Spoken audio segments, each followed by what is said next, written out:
எல்லாத்துக்கும் ஒரு காரணம் இருக்குது. நான் பேசுகிறதுக்கும் ஒரு காரணம் இருக்குது, நீங்கள் கேட்கறதுக்கும் ஒரு காரணம் இருக்குது. காரணம் இல்லாமல் காரியம் இல்லை. காரியம்தான் நமக்கு தெரியும். மரத்தில் இருக்கிற காய் தெரியும், கனி தெரியும், ஸ்டெம் தெரியும், லீஃப் தெரியும், எல்லாம் தெரியும். ரூட் தெரியாது, தெரியக்கூடாது, தெரிஞ்சால் மரம் பட்டு போயிடும். அதே மாதிரி தான் காரியங்கிறது காரணங்கிறது ரெண்டு விஷயங்கள் இருக்கு. காரியங்கிறது ஸ்டெம்ப் மாதிரி, காரணங்கிறது ரூட் மாதிரி. அதனால் everything is happening for a reason. We should not blame it. ஞானாமிர்தங்கிற நூல், அந்த நூலை படிச்சிங்கன்னா தெரியும். அதில் சொல்லப்பட்டிருக்கு, நாய்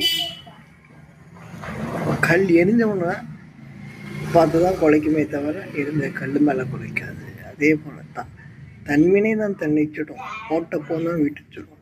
நம்ம ஏன் அடுத்தவங்களுக்கு வச்சுக்கணும்?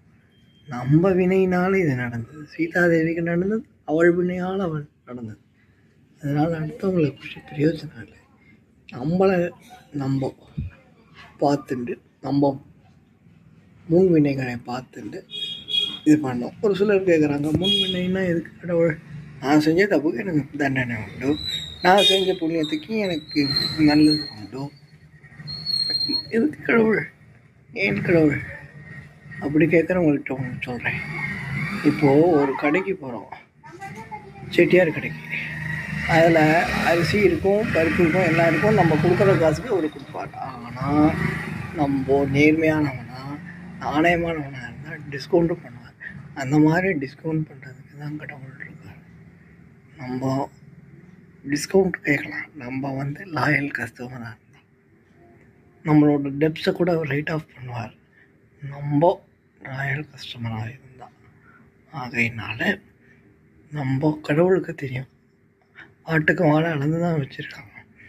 திருநூண்டு பூசணி செடியில் இவ்வளோ பெரிய காய், அதான் பெரிய புளியா மரத்தில் திருநூண்டு காய். அக்பர் பீர்பால்கிட்ட கேட்டார். பீர்பால் சொன்னார், நான் சாயந்தரமாக சொல்கிறேன்னு. அதுக்குள்ளே மழை வந்துடுது. ஒரு மரத்துக்கடியில் ஒதுங்கினாங்க 2 பேரும். அப்போது அவ்வளோ பெரிய மரத்துக்கடியில் தான் ஒதுங்கினாங்க. அவ்வளோ பெரிய மரத்துலேருந்து இத்தினோண்டு புளிய மரம் தலையில் விழுந்தது, உயிர் போகிற மாதிரி விழுச்சு. அப்போ தான் அக்பர் சொன்னார், இத்தினோண்டு காய் விழுந்ததே நம்மளால் முடியலையே, பூசணிக்காய் வயசில் காய் இருந்தால் நம்ம மண்டை உடஞ்சிருமேன்னு. அப்போ சொன்னார் பீர்பால், ஆண்டவனுக்கு தெரியும், ஆட்டுக்கும் வாழை ஆண்டவன் அளந்து தான் வச்சுருக்கான். அதனால் எல்லாத்துக்கும் காரணம் இல்லாமல் காரியம் இல்லை. காரியம் நமக்கு தெரியும், காரணம் நமக்கு தெரியாது. சர்வே ஜனம்